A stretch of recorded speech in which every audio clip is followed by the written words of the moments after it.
Hey there guys, welcome back to the channel. So after 2 months for this movie to come out on Netflix, I got around to checking out this new film called K-Pop Demon Hunters that is the #1 streaming on Netflix. Everybody's been raving about it for people who have seen the movie, and they recently put out a one-time limited release that was supposed to be a sing-along version of that film, and it made a crap ton of money on its day.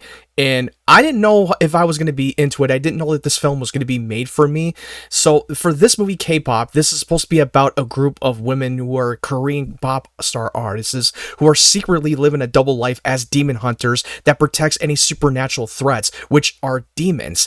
And it's been happening throughout centuries from every generations that protecting the world from threats. And then later, now they're dealing with a boy band rivals who are secretly demons. Like I said before, I didn't even know that this film was going to be made for me, but these are the studios that was made by the same people that made Into the Spider-Verse and Across the Spider-Verse, which is Sony Animations. And from that animation style, it does have some similarities to it. And after watching this movie, I surprisingly really enjoyed it. I did not expect it to like it as much as I did. I went in there with an open mind, not expecting much, because I even know that the reviews have been very positive from critics and audiences, but I have really enjoyed this movie a lot more than I thought it would. I thought the writing was really good. It had a great heart. It had a lot of charm, and it was funny. The soundtrack itself was very bangers. And I'm one of the people that don't really follow any of the K-pop songs. I was never really into it. It was not really for me. But after listening to the soundtrack through the movie and the story itself, it was great. It was so memorable. There were a few songs that I really loved. Now, with the main character that is played by Arden Cho, a character named Rumi, she's the leader of the Demon Hunters, and she has a secret life of her own. She is secretly a half demon, and she has a bunch of like trademarks on her body that she's hiding from her friends, and she's been trying to break this free from this curse for a long time. And they have the big one main event of their concert to really close off the portal from demons coming around and crossing over to their world forever, and it'd be safe for another generation. And that this is her only going ticket way to break free from it, from this curse. And then the main boy band, the leader, who's the one who is helping stealing the souls from their fans, from the main demon, he also has a story of his own. And I thought that his past was so complex. I thought his character added a lot of gravitas, and the two of them have a lot of common. They both have a common interest, and they definitely had a great love story, and it never forces the love story. I felt so compelled by this story. It didn't feel like it was a black and white. You really get where they're coming from, and the main character, Rumi, is so afraid to reveal herself that she's half demon, because her friends, who are also demon hunters, they just see hate and fear. They see us black and white. She never thought that they would accept her as a half-breed. And I thought that added such a complex to the story.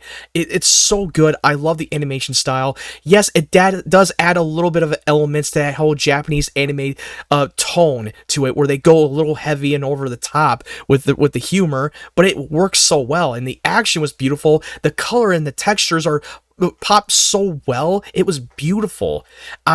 I really loved the movie more than I thought it would, and I wish I had gone out to see it in the theater. I wish that Netflix would leave it in the theater for a little bit longer, just enough time for me to experience it myself. And yeah, I get why they're doing the sing-along, because it is a musical, and I thought that it was done beautifully well with the musical numbers.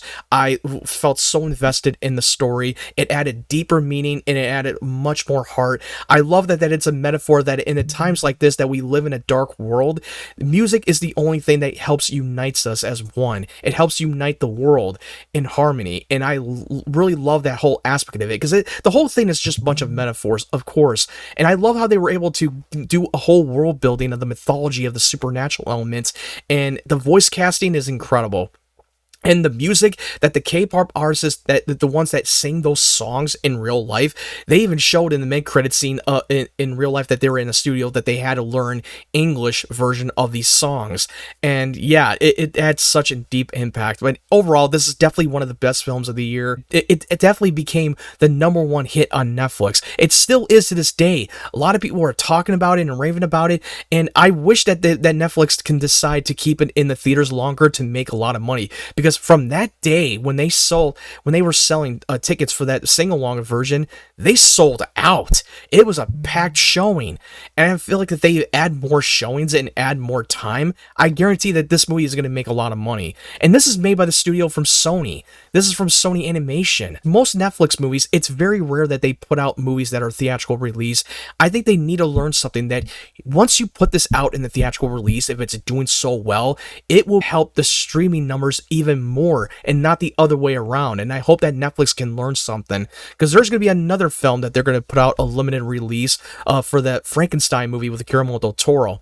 But anyway, it's one of my favorite movies of the year. I definitely believe and very confident that this movie is going to get a lot of Oscar nominations.